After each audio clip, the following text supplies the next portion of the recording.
Okay, here is our old deck we had laying around. Seems to be pretty solid. Like I said, we don't plan on using this a whole bunch, and normally on these projects I would just build a completely new deck on the racks, but might as well use what we got laying around for now.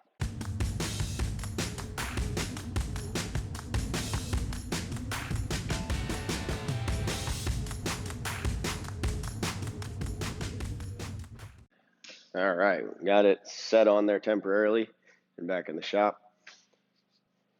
And anybody who knows me, I tend to overbuild stuff, so I have a little bit of a question of whether or not these stringers are actually strong enough. I'm sure back in the day when this rack was used, hand stacking it, 120 bales, it was a 4x6 was probably plenty. Seeing as how I normally stack about 210 bales on my racks, almost double the weight, I'm not sure how strong those are. I typically build my racks, the 16 footers like this. I usually use at least two, sometimes three 2x10s married together or sistered together as those stringers. I've never heard so much as a creak out of those, so they're probably overbuilt. So this is a bit of a test for me too, to find out from the future for when I build other racks, if I build more racks, what do I really need to have for those stringer boards down there. I do think I want to add one board on the inside of them just because I don't really want to take too much of a chance. But as you can see, the back is very low. The front is about where I expected to have it. And when I was bringing it in here, you could see the wheels, they actually turn relatively well without hitting those stringers. So I think we're in good shape. I've still got my 4x4 over here to block up the back end. And we're going to look at this a couple more ways to make sure that we're blocking up the back end the right way. We have the deck centered, front to back. We're pretty close, I think. Double check all that stuff. Then we'll lift the back end, get the 4x4 blocks under there and start securing this thing down where it's going to go. Then we'll work on repairing and reattaching the backstop on it. And I got into it and I forgot to take you guys along for a ride with me along the way, but this is what we come up with so far. We got our 4x4 block and a 2x4 on top. That should give us the right height under here. And I kind of caged it all with the correct space in the middle here, so we can basically put that to where the blocks are on either side of these. And now that I look at it, I'm pretty sure I can't just slip that down to the top like I was thinking. I'll have to take this one board off, slide it on, and then put the board back on because these are wider than that. But that's the theory, is to take this, put it on top of the axle there. So if the deck tries to shift left or right, it'll run into those big towers under there and keep it from shifting. And it won't be attached to the axle so then it can, going through the field, it can float and move around and not break. So the next step is to lift this up, get this in, set the deck back down, and then screw the stringers here. Clear as mud? You'll see what I'm saying.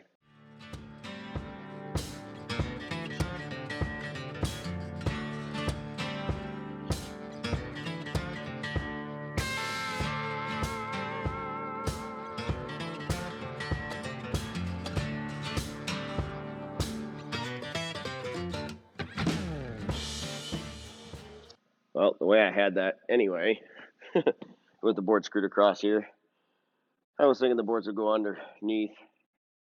They don't. They would have to go straight through here, and this is bigger. So for right now, I'm going to screw our supports on to both. It'll be on there. Wood screws probably are not the strongest thing in the world.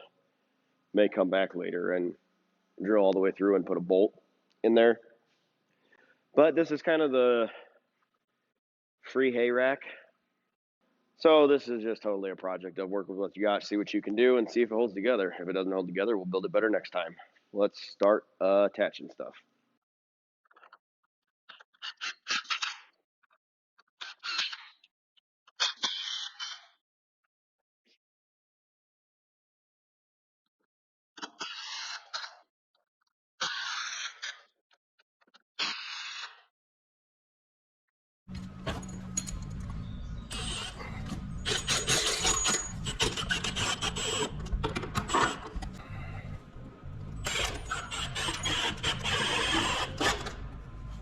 Okay, friends, there she is. She's level.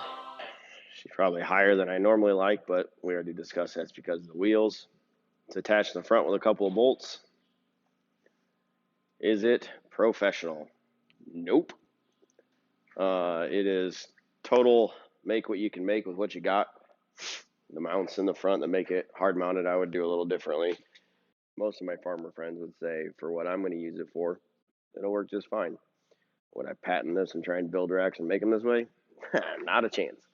But all I'm really trying to do is haul some bales from the field at the home farm back to the shed. In the future, when we have cattle again, where I have picked out, we may want a water tank where there's no water spigot, so we could put a water container on here, a poly tank or something to refill the cattle tank. Stuff like that. Like I said, general purpose trailer, not a big deal. What is remaining? Here's what's remaining. These metal brackets broke off of this. These are the pockets that hold the back of the rack on. Because of the height from the old hitch to the stringers, I don't think this extension from the hitch to the back, I don't think it's going to work. It would kind of be on a steep angle. So I think the plan for now is to cut this weld, just knock the hitch off for now so we can get a back on it, weld that on, slide the back in. You either fix or replace a couple of the boards on the back, and this baby will be ready to rock and roll. Worst case scenario, we'll have a spare scrap of steel here for a hitch in the future, or we can modify it and make it work on here. That will be the next step here, is re-welding those brackets on and getting the back on this thing. That is welded on both sides. We're just going to zip it off right through there.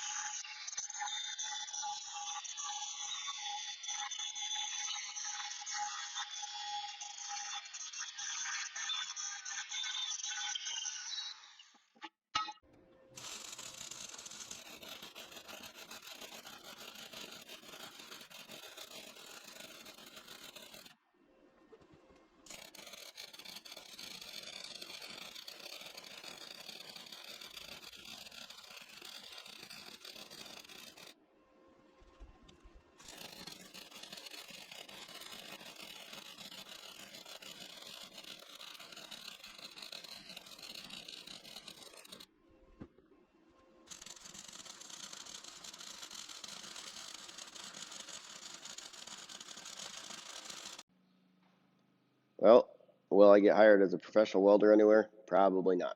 However, since I don't have the ability to use a 220 volt welder on this farm yet, and all I've got is my little 120 volt utility welder, home use welder, I'm pretty satisfied with those welds. I mean, it ain't perfect, but it's not perfect, but boy, that sure looks pretty good. I think those will hold up nice, so we'll try and mount this on the rack and finish this thing off.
Here she is in all of her glory. No cost Frankenrack. Use deck, use wheels, use tires. Spare a couple boards I had laying around. A little bit of welding. Added a couple of at the bottom of these. There's holes for the removable back. I went ahead and put bolts in those, as they do bounce quite a bit going down the road. Keep it from working its way out of there and beating it up too much. But some of you might be wondering if you know how we operate. All the small square bales are in bundles, so they're like the large size of a large square bale. So they're like 4 feet tall, 3 feet deep, and 8 feet long. So do we really need a back? Right? The backs were mostly for the old style. We pull this behind the baler. You stack your bales up, you have something to stack them against. Since we don't do that, and we haul round bales, the round bales aren't going to roll off as long as you have just a little something there. We don't really need the backs. I like them for when we load in the field. It's tall enough, it gives you a nice frame of reference from inside the cab, something you can actually see to know that you're at the back of the rack to be able to stack it and use the length of the trailer properly. And then also, if we do decide that we want to sell these someday, there's still a lot of people who do pull their wagons behind a baler that would want a back on them. So whether we really need it or not, it's nice to have and doesn't really look like a hay rack if you don't have a back on it. It just looks like a weird flat wagon otherwise, in my opinion. So there she is. We're going to move on to something else in the next one. Thanks for watching, you guys. Like, subscribe, comment. We'd love to hear from you. We'll see you on the next one.